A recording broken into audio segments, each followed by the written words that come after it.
اعوذ باللہ من الشیطان الرجیم بسم اللہ الرحمن الرحیم الحمد للہ وحدہ والصلاة والسلام علی من لا نبی بعدہ وعلی کل من صحبہ وتبعہ بإحسان بعدہ اللہم صلی علی سیدنا و مولانا محمد وعلی آلہ واصحابہ وبارک وسلم۔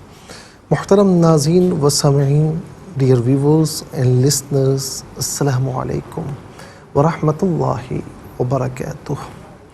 پروگرام قرآن سنیے اور سنائیے کے ساتھ آپ کا میزبان محمد سہیل رضا امجدی آپ کی خدمت میں حاضر ہے۔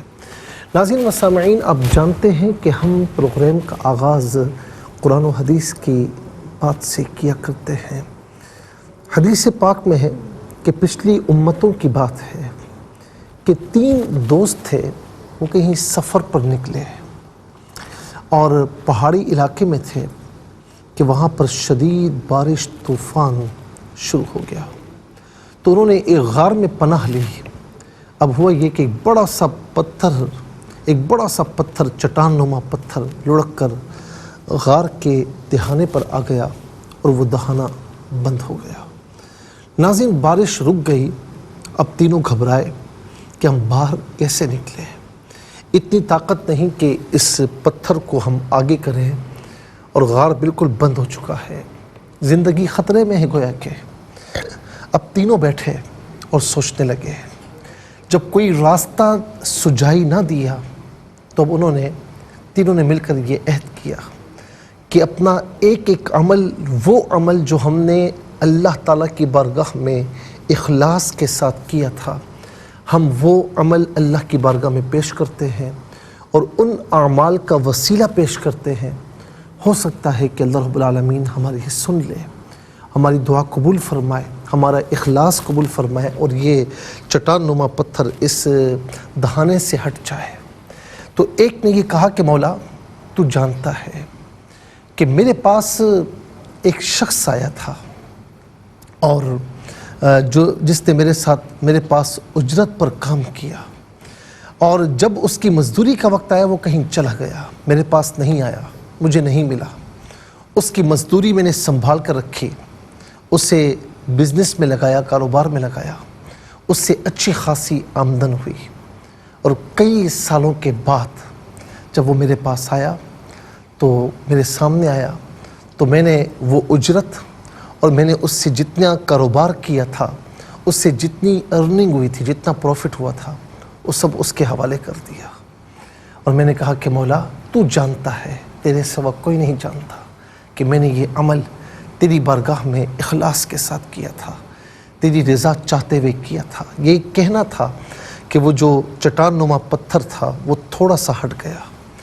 دوسرے نے کہا کہ مولا، ایک مرتبہ ایسا تھا کہ خوبصورت عورت مجھے گناہ کی دعوت دے رہی تھی، کوئی رکاوٹ نہیں تھی، کوئی مانع نہیں تھا سوائے تیری ذات کے۔ میں اس سے دور ہوا اور میں نے اس کی خواہش کو پورا نہ کیا، اس گناہ کو چھوڑا۔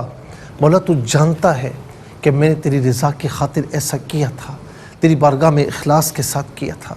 یہ کہنا تھا کہ وہ پتھر اور زیادہ ہٹ گیا، گویا کہ اچھا خاصا ہٹ چکا تھا۔ اب تیسرے نے کہا کہ مولا، میں جب تھکا ہارا اپنے گھر آتا تھا اور کھانا وغیرہ بنتا تھا تو میں سب سے پہلے، میری ماں تھی، میں اسے کھلایا کرتا اور اس کے بعد میں اپنے بچوں کو کھلاتا تھا۔ ایک مرتبہ ایسا ہوا کہ میں گھر آیا، کھانا وغیرہ تیار ہوا، اور یا دودھ وغیرہ یا پینے کی کوئی چیز تھی وہ تیار ہوئی، تو میں اپنی ماں کے پاس آیا تو وہ سو چکی تھی۔ تو اس وجہ سے کہ ماں نہیں کھا سکی یا نہیں پی سکی، میں نے اپنے بچوں کو بھی نہیں کھلایا، نہیں پلایا، اور وہ بھوکے سوتے رہے۔ تو جانتا ہے کہ میں نے یہ عمل تیری بارگاہ میں اخلاص کے لیے کیا تھا، تیری رضا حاصل کرنے کے لیے کیا تھا۔ لازم وہ پتھر اور زیادہ ہٹ گیا اور تینوں بآسانی اس غار کے دہانے سے باہر نکل آئے۔ کہنے کا مقصد یہ ہے ناظرین کہ جب سارے راستے بند ہو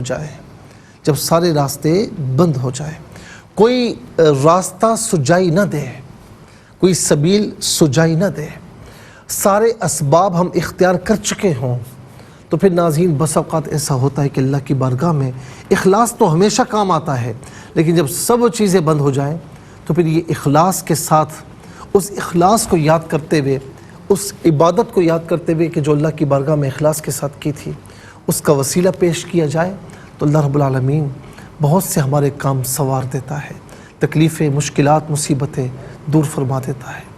اسی لیے ناظرین میں عرض کر رہا ہوں بطور پیغام کہ چھوٹے سے چھوٹا سا نیک عمل کیوں نہ ہو، اخلاص کے ساتھ کیجیے، ضروری نہیں کہ وہ بہت بڑا عمل ہو۔ اللہ تعالی ہم سب کو بڑے اعمال صالحہ کرنے کی توفیق نصیب فرمائے، لیکن چھوٹی سی نیکی بھی ہو اخلاص کے ساتھ کیجیے، اللہ تعالیٰ کے نزدیک وہ بہت عظیم ہو جاتی ہے، اور اللہ تعالیٰ اس چھوٹی سی نیکی کے صدقے میں کتنی پریشانیاں، مصیبتیں، تکلیفیں، مشکلات دور فرماتا ہے، ہمارے وہم و گمان میں بھی نہیں ہوتا۔